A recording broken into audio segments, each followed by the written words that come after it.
ചേട്ടനെ അറിയാണ്ട് ദാസൻ ചേട്ടനെ ഞങ്ങൾ ഫോളോ ചെയ്ത്. പക്ഷെ അവിടെ വെച്ച് ഞങ്ങൾ വേറൊരു ചേട്ടനെ കണ്ടു. മക്കളെ, ഞാൻ നിങ്ങളെ ഉപദ്രവിക്കാമെന്നതല്ല, നിങ്ങളോട് നന്ദി പറയാമെന്നതാണ്. ജയിലിലായ ആദ്യ ദിവസങ്ങളിൽ നിങ്ങളോടുള്ള ദേഷ്യമായിരുന്നു മനസ്സിൽ. എന്നാൽ പതുക്കെ പതുക്കെ എൻ്റെ ദേഷ്യം മാറി, ചിന്തകൾ മാറി. ഞാൻ സൂര്യൻ ഉദിക്കുന്നതും അസ്തമിക്കുന്നതും കണ്ടു തുടങ്ങി. നേരത്തിന് ഭക്ഷണം കഴിക്കാൻ തുടങ്ങി.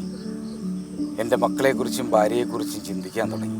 മയക്കുമരുന്നിൽ നിന്ന് ലഭിക്കുന്ന സുഖമല്ല ഏറ്റവും വലുതെന്നും അതിനപ്പുറത്ത് വലിയൊരു സന്തോഷമുണ്ടെന്നും ഞാൻ മനസ്സിലാക്കി തുടങ്ങി. അതെനിക്ക് മനസ്സിലാക്കി തന്നത് നിങ്ങളാണ്. അതിന് എനിക്കൊരുപാട് നന്ദിയുണ്ട് മക്കളെ, നിങ്ങളോട് ഒരുപാട് നന്ദിയുണ്ട്. നിങ്ങൾ വലിയൊരു പ്രശ്നത്തിലാണെന്ന് എനിക്കറിയാം.